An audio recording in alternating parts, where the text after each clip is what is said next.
এক সময় ভালো জায়গায় জব করছি।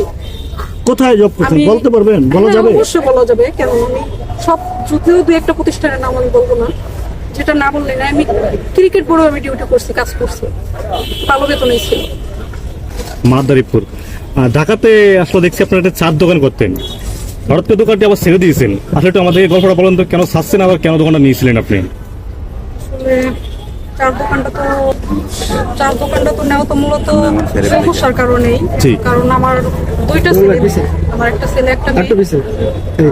মনে করেন আমি চার দোকানের আগে হাউস ওয়াইফ ছিলাম, তেমন কোনো কাজকর্ম করতাম না বাসাতে, কিন্তু আমার পারিবারিক বিশাল সমস্যা হয়ে গেছে, ঠিক আছে। এই কারণে মনে করেন আমি অনেক জায়গায় কাজের জন্য ট্রাই করছি, অনেক জায়গায় ট্রাই করছি। ইভেন আপনি যে নার্সেতে ভিডিও করতেছেন, এই ভাইয়ের কাছেও আমি যেদিন আমি চায়ের দোকানটা দিছি তার 2 দিন আগে আমি এই ভাইয়ের কাছে আসছিলাম যে ভাইয়া আমি হয়তো একটা বাগানটাও যদি দেখাশোনার দায়িত্বটা আমাকে দেন, আমাকে পার ডে 200 থেকে 300 টাকাও দেন, তারপরে হইলেও আমাকে একটা কাজ দেন।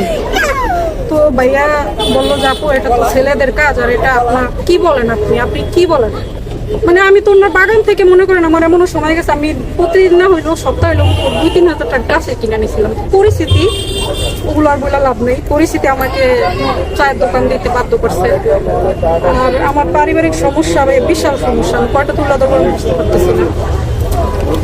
আমার হাজবেন্ডের যে বিষয়টা সেটা হচ্ছে আপনার উনি দ্বিতীয় বিয়ে করার পরে আর কি ওখানে একটা মেয়ে হয়েছে, আর 1-1.5 বছর হবে। ওই মেয়েটা হওয়ার পর থেকে আর কি আমার খরচ অফ করে দিছে, টোটালি না। দেখা গেছে একটা দিলে একটা দিতে, এমন করতে কিন্তু এই যে আপনার 3 মাস হবে আমাদের সাথে টোটালি কোনো যোগাযোগ নাই, বা খরচপাতি তো প্রশ্নই আসে না। তো তখন আমি দেখা গেছে আমি কি করবো, আমি খুব সহজভাবে, আমার ইচ্ছা ছিল না যে আমি মানে নিচু না, কোনো কাজকে আমি নিচু ভাবে দেখি না। কারণ আমি আমার সময়টা এমন গেছে যে আমি মনে করেন ওই যে মাটি কাটে না মানুষের যে বদনা দেয় যেটাকে বলে, ওইখানেও আমি যোগাযোগ করছি যে আমাকে 500 টাকা প্রতিদিন দেয়, যে আমি কাজ করবো, আমাকে এখানে পার ডে টাকা দেওয়া হবে, কত টাকা দেওয়া হবে। তো আমার এই যে বেড়েকে দেখতে পাচ্ছি, ওর জন্য আমি করতে পারতাম না, যদিও অর্ধেক বেলা আমি করছিলাম।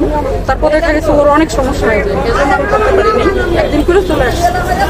তারপর দেখা গেছে আমার আত্মীয় স্বজন তেমন কেউ নেই, মানে আছে না যে মানুষ রাগের বসে বলে যে আমার কেউ না, আমার বিষয়টা কিন্তু ঠিক তেমন না। আমার রাগের বসে না, আসলে আমার কেউ নেই। আমার শুধু একটা ভাই আছে ছোট, ও থাকে মাদারীপুরেই থাকে, গ্রামের বাড়িতে থাকে, বিয়ে করছে, ওর বাচ্চা নিয়ে আছে আর কি। ওর সাথে আমার তেমন একটা মানে, আর যখন আমি সচ্ছল ছিলাম বা ভালো ছিলাম তখন আমার আত্মীয় ছিল। এটা হয়তো আপনাদের ক্ষেত্রেও হয়, যে যখন আপনার অবস্থান ভালো থাকবে, সচ্ছল। আমরা একটু শুরুটা জানতে চাই, মানে শুনেন, আপনাকে আমি জাস্ট আমার যে ভিডিওটা ভাইরাল হয়েছে ওইখানে কিন্তু অনেক কমেন্টসে মানে আমি ভাইরাল হওয়ার জন্য, আমার তো ফেজের সাথে যাচ্ছে না, আমি কেন এটা করছি নাটক করার জন্য। তাদের উদ্দেশ্যে আমি বলি যে আমি তো ভাইরাল হয়েছি, আমি কিন্তু মিলিয়ন ভাইরাল ভিউজ আমি দেখছি, কিন্তু আমার কি কোনো লাভ হয়েছে? আমি যদি ভাইরাল হওয়ার জন্য করতাম, আমি তো ভাইরাল হয়ে গেছি, আমার কি কোনো লাভ হয়েছে? আমার কিন্তু কোনো লাভ হয়নি। অতএব এটা ভাইরাল হওয়ার জন্য কোনো ভিডিও না।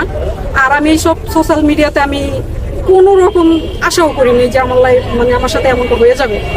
তো মনে করেন আমি ভালো ছিলাম, সচ্ছল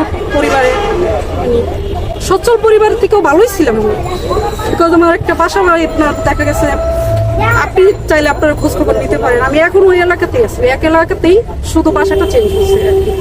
কারণ ওই বাসা ভাড়া আমার জমে গেছে, আমার লাইন কেটে দিচ্ছে, ওইখানে আমি থাকতে না পেরে আমি পাশে ছোট একটা বাসা নিয়েছি, সেটাও ফ্ল্যাট বাসা। তো আমি তারপরে আরো এমন কয়েকটা জায়গায় আমি ভালোই চাকরি বাকরি করছি। তখন কিন্তু আমার চাকরির প্রয়োজন ছিল না, জাস্ট আমার সময় কাটানোর জন্য আমি জবটা করতাম, কেননা তখন আমার হাজবেন্ড নিয়ে আমি ভালোই ছিলাম। তো ভাই ভাগ্য, আর বিশেষ করে কিছু মেয়েদের কথা বলি, মানে জেনে শুনে বুঝে বাচ্চার বাবা কেন করতে হবে, বাচ্চার বাবাদের কেন বিয়ে করতে হবে, এই একটা প্রশ্ন। আর দ্বিতীয় কথা হয়েছে, মনে করেন আমি চায়ের দোকান দিচ্ছি, আমার সাথে যাচ্ছে না, আমি এটা নাটক করছি, এসব কিছুই না। আমি সত্যি নিরুপায়, মানে নিরুপায় আর কি, যতটা নিরুপায় হওয়া যায় আমি ঠিক ততটা নিরুপায় হয়ে আমি ওইখানে আসছিলাম। আর দেখেন আমি চায়ের দোকানটা ছাড়ছি, আমি যে চায়ের দোকানটা নিয়েছি, আমি মনে করেন মানে প্রতিদিন আমি এই রাস্তাটায় ঘোরাফেরা করতাম শুধু কাজের সন্ধানে। কাজের সন্ধানে যদি আমার একটা কারোর সাথে যোগাযোগ করে বা কথা বলার মাধ্যমে যদি একটা কাজের ব্যবস্থা আমার হয়ে যায়, তো আমি এভাবে অনেক জায়গায় চেষ্টা করছি বা ট্রাই করছি, আমার হয় নাই। কেননা কাজ হয় কিন্তু আমার বাবুকে নিয়ে না, আমার বাচ্চাকে নিয়ে আমি কাজ করতে পারবো না। এমন লাস্ট কাজ কমপ্লিট হয়ে যায়, শেষ কথা হয়ে এটা মানে আমার কাজ হচ্ছে না। তো যখন দেখছি যে আমার একদম সংসার চলতেই আছে না, একজন আপনারা পুরুষ, আপনাদের পরিবারে আপনারাই কিন্তু ছাতা, তো আমার মাথার উপর তো কোনো ছাতা নাই, আমার নাই মা বাবা। আপনার ছাতাটা সরিয়েছে কে বা কেন সরিয়েছে আপনি ওটাই বলতে পারেন। ওই যে দ্বিতীয় বিয়ে, দ্বিতীয় বিয়ের কারণ কি ছিল?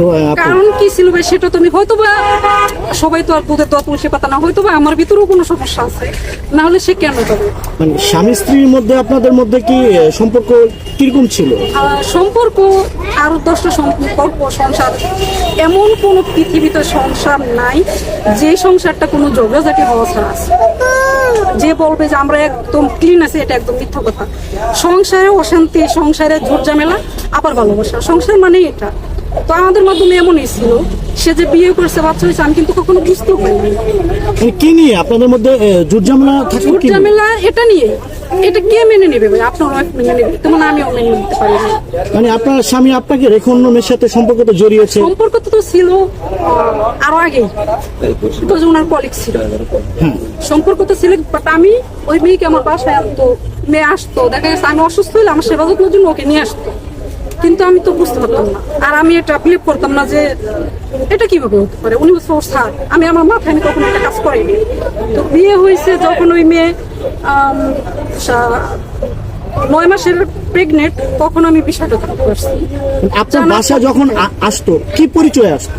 ওই যে ওনার কলিগ, আমি অসুস্থ, আমাকে দেখার কেউ নেই, ওই হিসাবে ওকে আনছে আমাকে দেখা। সে কি আপনার চাইতে মানে আমি বলতে চাইবো যেটা আপনার চাইতে দেখতে শুনতে কি ভালো?